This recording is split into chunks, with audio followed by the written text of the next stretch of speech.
এই যে একটা পরিবার, এই যে একটা সম্পর্ক, এই সম্পর্কের গুরুত্ব সবাই দিতে পারে না। এরকম অনেকদিন হয়েছে, খাবার রয়েছে, ভালো ভালো খাবার রয়েছে, কতটা চিপ ক্লাস মেন্টালিটি হলে এই ধরনের মন্তব্যগুলো করতে পারে। মা হিসাবে এবং রূপক বাবা হিসাবে আমরা ভীষণ আনন্দ পেয়েছি। Hello friends, welcome back to my new blog. আর আজকে আমার মনটা খুব ভারাক্রান্ত, তার কারণ তোমরা দেখেই বুঝতে পারছো যে বাড়ি ফেরবার জন্য আমরা রেডি হয়ে বসে আছি টোটোতে। আর মাসি বাইরেটা বেরোয়নি, তার কারণ মাসি খুব কান্নাকাটি করছিল, বলছিল যে তোরা যাবি, আমি সামনে দাঁড়ালে আমার খুব কষ্ট হবে, আমি আর সামনে যাচ্ছি না। এরকম কোনো দিন হয়নি আমরা এসছি আর মাসি আমাদের জন্য দাঁড়ায়নি। তা আমি একটু কেঁদে ফেলেছিলাম বলে আমাকে হাসানোর জন্য সেটা কি একটা কথা বলল, তাই আমি হেসে ফেললাম আর সবাইকে টাটা দিয়ে গেট থেকে বেরিয়ে পড়লাম। আর আমরা প্ল্যাটফর্মে চলে এসেছি, আর আমাদের সাথে তো দেখলে কে কে যাচ্ছে, ভাইও যাচ্ছে, আর রূপক টিকিট কেটে চলেও এসছে। কে ফোন করলো? কে?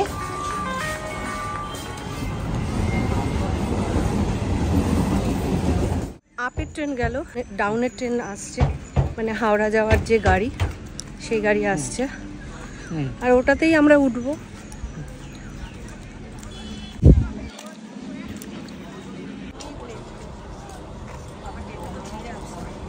একটু লেট করলো ঠিকই, অবশেষে ট্রেন চলে এসছে আর আমরা সব ট্রেনে ওঠার জন্য অলরেডি প্রস্তুত হয়ে গেছি। ফাঁকাই আছে ট্রেনটা, এই সময় ফাঁকাই থাকে।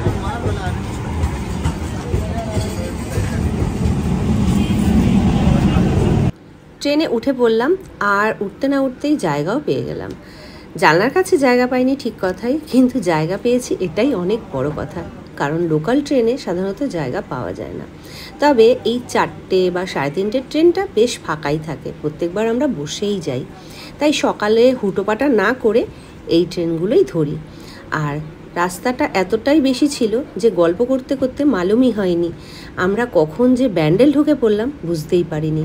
আর এদিকে সূর্য প্রায় অস্ত যায়, আর বাইরের পরিবেশটা খুব ভালো লাগছিল, তাই রূপক একটা ক্লিপ নিয়ে নিল।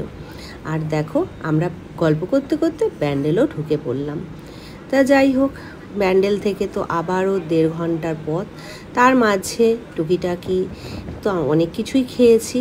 আর ভাইয়ের মনটাও বেশ খারাপ, তার কারণ ভাই এই হাওড়া থেকে ও চলে যাবে বারাসাত, আর আমরা চলে যাব আমাদের বাড়িতে, তাই সেই কারণে সকলের মনটাই খারাপ ছিল।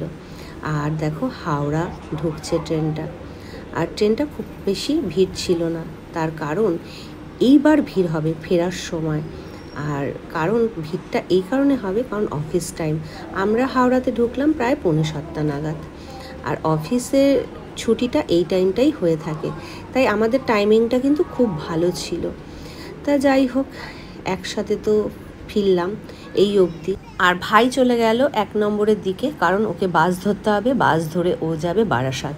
আর তার উল্টো দিকেই আমরা চলে এলাম মেট্রো ধরবার জন্য। আর আমাদের এখন খুব সুবিধা হয়েছে, হাওড়া থেকে নেমেই একদম মেট্রোতে করে স্প্ল্যানেট থেকে একদম গড়িয়া, তা কোনো হ্যাপা হতে হয় না।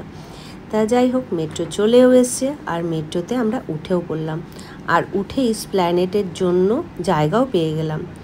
তা পরেরটায় কিন্তু আমরা জায়গা পাইনি, পরেরটা পুরোটাই আমাদের গড়িয়া অবধি দাঁড়িয়ে আসতে হয়েছে। বললাম না অফিস টাইমের ভিড়, সব জায়গাতেই কিন্তু অফিস টাইমের ভিড় রয়েছে। মেট্রোতে যেন ইদানিং এখন বেশি ভিড় হয়, মানুষ বোধহয় লোকাল ট্রেন চড়া ভুলেই গেছে।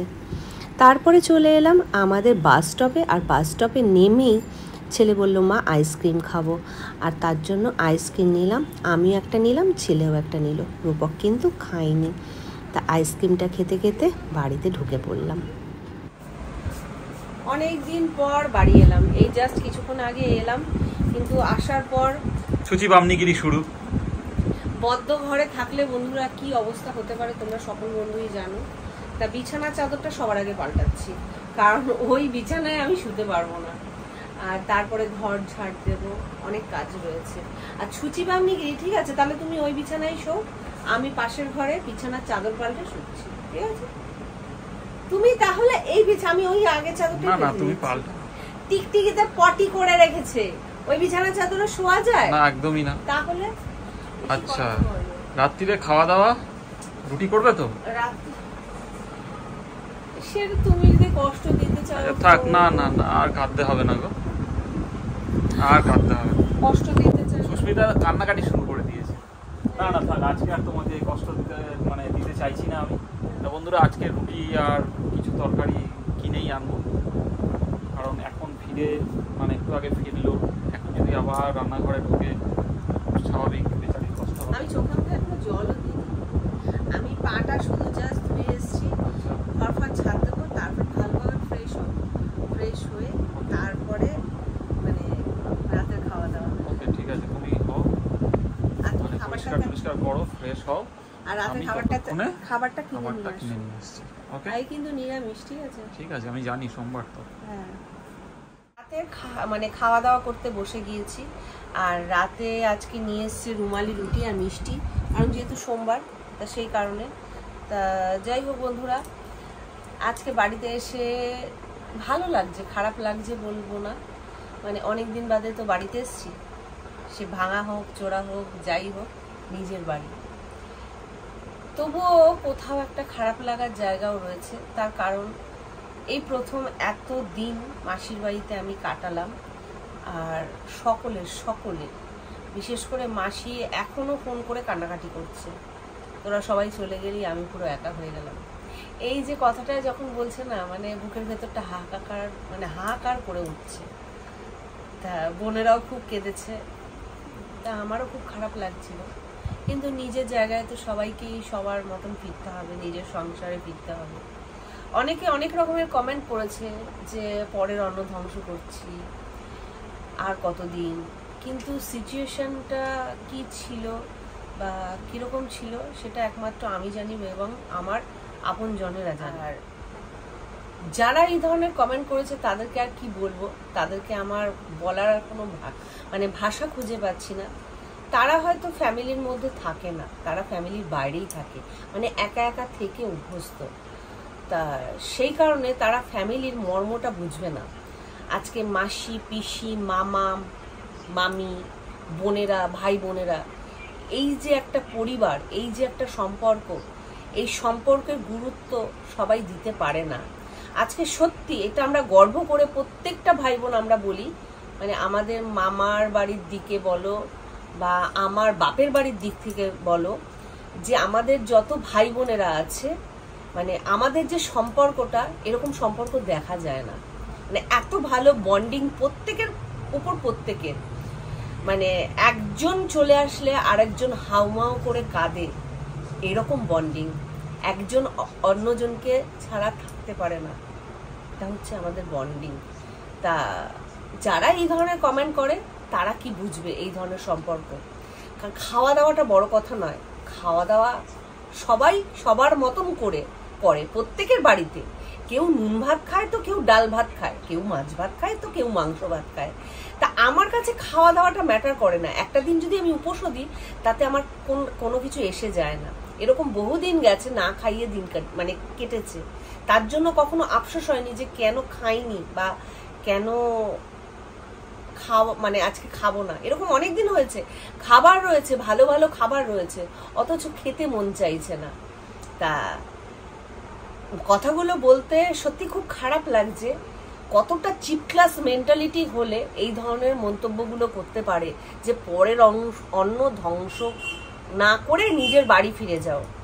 তা তোমার যে কমেন্টটা করেছে তার উদ্দেশ্যেই বলবো যে তুমি বোধহয় অন্যের বাড়িতে যাও শুধু খাওয়া দাওয়া করবার জন্যই, আন্তরিকতা, ভালোবাসা এগুলো তোমার কাছে কোনো প্রাধান্য দেয় না।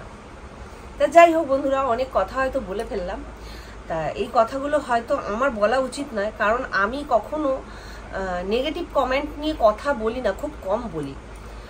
তা আজকে বলে ফেললাম, কারণ কিছু কিছু কমেন্ট না সত্যি কথা খুব গায়ে লেগে যায়। তা আজকে ওই গায়ে লাগা থেকে কমেন্টের উত্তরটা দিলাম। আমি পার্সোনালি কমেন্ট বক্সে গিয়ে উত্তরটা দিতে পারতাম, কিন্তু আমার মনে হলো যে না, এটা আমার বলার দরকার। আবার অনেক বন্ধু এটাও কমেন্ট করেছো, দিদি তুমি সবকিছু শেয়ার করছো, ছেলের রেজাল্ট শেয়ার করলে না তো। তা যাই হোক, যারা এই ধরনের কমেন্ট করেছো তাদেরকে আমি একটা কথাই বলবো, আমি কিন্তু শেয়ার করেছি, তোমরা কোনো কারণে হয়তো সেই ব্লগগুলো দেখোনি বা তোমরা রেগুলার হয়তো ব্লগ দেখো না আমার, সেই কারণে হয়তো তোমরা জানতে পারোনি। তা যাই হোক, তবুও আমি আমার মনে হয় জানানো আরেকবার উচিত, যেহেতু বারবার তোমরা জানতে চাইছো। তা আমার ছেলে খুব ভালো রেজাল্ট করেছে, স্টার নাম্বার নিয়ে পাশ করেছে।